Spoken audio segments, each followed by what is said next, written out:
Hello everyone, it's my assembly on pioneering women today.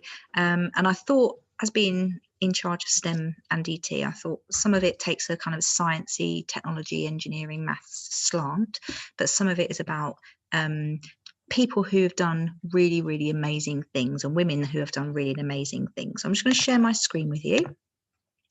I hope everybody's doing really well at home and at school as well. Now, if I quickly just share my screen. So pioneering women for the week commencing the 18th of January. So obviously there's no exact day that you have to watch this, but I hope you enjoy it. So to start off with, what does the word pioneering actually mean? Okay, so have a bit of a think. What do we think the word pioneering means? So it's quite a tricky word.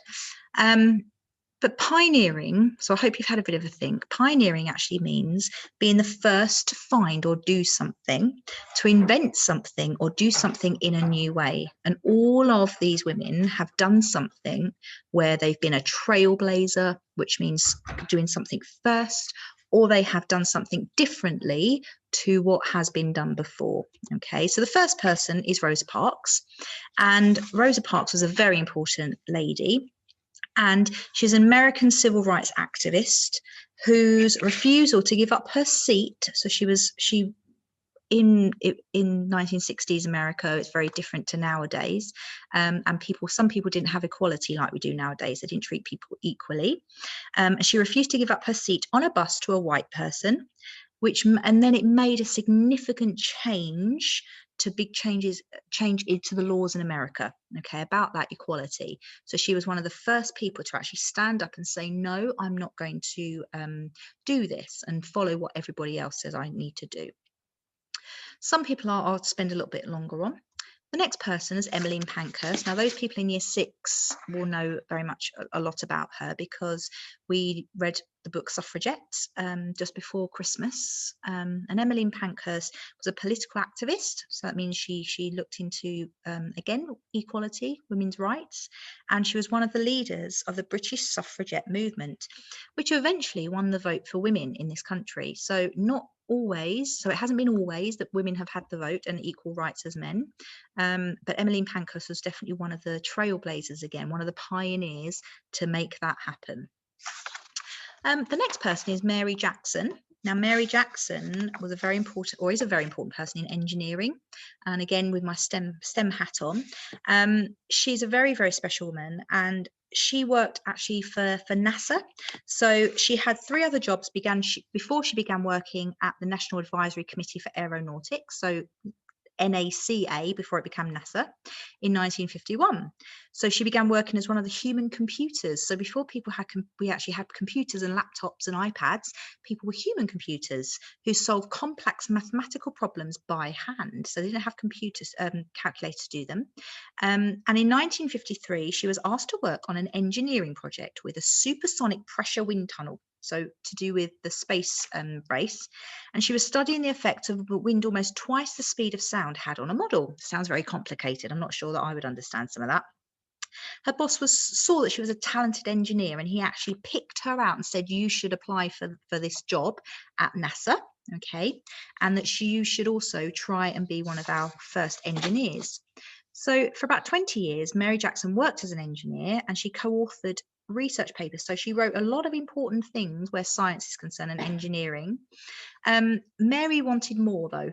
Okay, she tried hard to get into a managerial job, so she tried to work her way up the career ladder. Inequality for women meant that it was still very rare for women to go into management, especially in a job like engineering. So we talk a lot about STEM and STEMettes and women working in STEM. And even though Mary was talented and skilled at her job, it was the men who got to be the managers. So she actually started a program to educate women to become those engineer managers. So she didn't just complain about it. She actually said, again, no, I'm not going to accept that. I'm going to start a program. And at Langley, which is one of the important places in America for the CIA, Federal Women's Program she started, which was amazing. She spent her time working hard to ensure that women employed by NASA were treated fairly. And there's kind of a common thread running through all of these pioneers so far, and it's about equality. Okay. And she eventually retired from NASA in 1985. So she worked for a very long time after working there for 34 years. That's a very, very long time. Marie Curie, or Marie Curie. So she was the first woman to win a Nobel Prize. So again, going back more to the sciencey side, and she was a Polish scientist who did pioneering work, again, very early work in radioactivity, which led to us developing x-rays. So if ever you've been to the hospital or anything like that, and you've had to have an x-ray because you've broken your arm or broken your wrist or something, she was the person who actually invented that, or helped to invent that. Her work helped to invent that, which is incredible. So Greta Thunberg, I put her in because you might have seen her, you might know about her, and she's pioneering in the world of climate change. She wants to change the way that we do things. So she hasn't necessarily invented anything, but she wants to change the way we think about climate in this country. So she was born in 2003, not 1923, that would make her very old. So in 2003, and when Greta was born, her mother was an opera singer who traveled around the world to perform, and Greta's father worked as an actor, just as his father had before him. And she's got a younger sister as well. So climate change is the term used for the change in the temperature of the planet, global warming. So you probably hear a lot about this on the news, and a lot of the things we do in school as well. And its effects, such as melting ice caps or heavier rainfall. It is caused by high levels of carbon dioxide. So carbon dioxide that is produced, it affects the environment, which is what is happening to the world at the moment and planet Earth at the moment. So it's something we need to be aware of, okay? And Greta Thunberg is trying to reverse the effects of climate change so that she can, so that we can all live happily on planet Earth as human beings. Now, in 2018, so not that long ago, only 2 years ago, Sweden experienced heat waves and wildfires, which they hadn't really experienced before.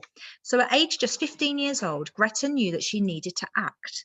When the new school year started, Greta decided to strike, which is quite interesting.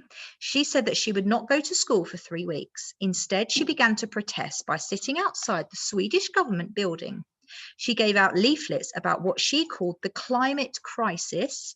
And Greta was furious that governments around the world were not doing everything that they could to stop climate change. News of Greta's protest quickly spread, and children around the world agreed with Greta and joined in with her protest. And on the 8th of September 2018, Greta said that she would strike every Friday until her government began to act. She started a movement known as Fridays for Future. So it's lovely when younger people kind of take the lead in these kind of events, because it's you guys that will have to live with this planet after some of the adults are no longer here. So there have now been over 5,200 strikes by young people around the world, and they all share Greta's worries about the planet. So Greta's viewpoint is that global warming is so serious that it will lead to the end of the world as we know it. Let's hope not. The adults are stealing the future of young people by not acting. Again, that could be something that many people agree with. And we must act now if we want to change the future. And I agree with that, definitely. And decision makers like Parliament, like government, must listen to scientists if the world is to undo its mistakes before it's too late. So Greta is actually she is a trailblazer at the moment because she's fighting for that change. Okay. The next person is a lady called Harriet Tubman, and she's somebody that we covered it again in year 6. Year 6 children will know a little bit about Harriet, okay? And Harriet Tubman was born around 1820 in Maryland in the United States. She was born into slavery as her mother was already a slave. And we're going to be, as I said, the common thread amongst all of this is that inequality. So people not being treated equally as each other. Harriet's father was also a slave, but he was freed at the age of 45 due to his owner's wishes after his death. So it's a very difficult time, and Harriet she actually had another name called Araminta Harriet Ross. Okay, she had a very hard life working as a field hand slave in the plantation fields in America, and every day in the burning sun. She was often whipped and things like that, and very unkind behaviors towards her. Harriet escaped slavery with 2 of her brothers, so she actually plotted an escape because she didn't think that that's how human beings should be treated. She decided to leave after her owner died. She left Maryland with her brothers on the 17th of September 1849, and her husband would not leave with her. So, however, once they had left, her brothers had second thoughts, so Harriet made sure they got safely back to the plantation, and she left again, heading for Pennsylvania.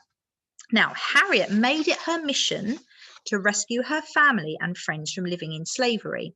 Over the following years, risking her own life, she returned to Maryland in America at night to guide her parents, siblings, and others to safety. So, a very dangerous thing that she did. Again, pioneer. She changed a lot in America to do with slavery. Harriet saved over 100 people. And during the American Civil War, so a long, long time ago, she became a nurse and a spy. Imagine that.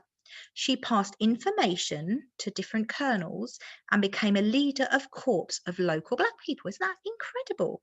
She had very little money, so earned her living through selling pies, gingerbread, and root beer. After the war, she returned to Auburn in New York and helped free Black people begin their new lives. So she was a poor woman. So anything she had, she gave to others. So she's very selfless, not selfish, selfless. And very thoughtful and considerate. And she was very brave as well, very, very brave. Some of our learning toolkit coming in there. She was unable to pay for medicine when she got sick because she didn't have much money. And she died in 1913, and she was around 93 when she died. So she led a very full life and an incredible life as well.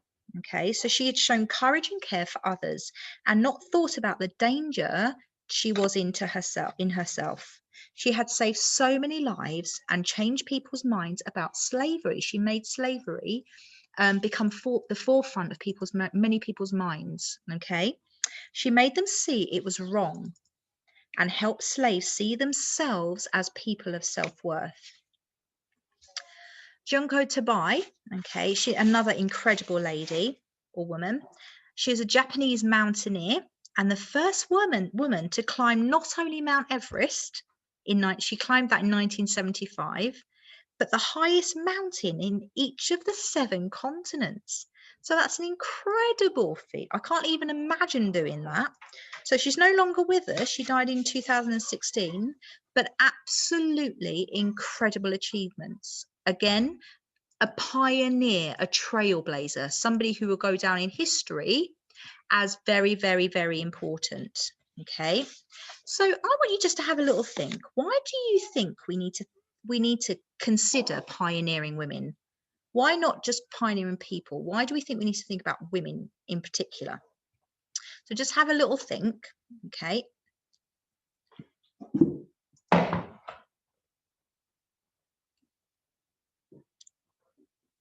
Okay, so as I talked earlier about inequalities, women weren't always given these life chances, okay, and weren't always allowed. Nowadays, it seems incredible, but weren't always allowed to do certain jobs and to do certain things, which is why we need to make sure that now anything is possible nowadays. So if you want to do work, if you want to be an astronaut, you can, whether you're a boy or a girl, okay? So we've only talked about 8 women today, or a few women, and there are many, many more. Okay, can you think of any pioneering women? So it might be through some of the topics you've learned at school, it might be some people that you've seen on the news. So can you think of any women that really deserve our recognition and for us to think about now? So have another think.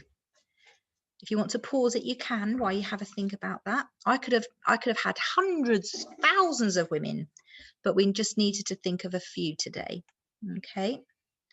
And finally, just a little time for reflection. Has anything today made you think differently about what women can achieve? So as I said earlier, women can achieve anything they want in this life. Any of you can, okay? But we need to think about those areas, because where a lot of men and boys have been given a little bit more opportunity throughout history, okay, women are now deciding that actually they want to do those things as well. So you can achieve anything. And with my STEM hat on, if you want to become the world's greatest scientist, you can. If you want to be an engineer, you can. If you want to build the next football stadium, you can. Okay. If you want to invent something, you can. Okay. If you want to do something great for humanity, like Greta Thunberg, you can. So I want you to have a real think about what you can achieve. It might be something you're interested in home, and maybe you've got a new interest at home. It might be something you've been learning about at school that you're interested in. So what would, not only women, but what would you like to achieve? Okay. It's been lovely chatting to you, and I hope you all are really enjoying being at home. And I will speak to you soon. Okay. Bye bye, Wisto.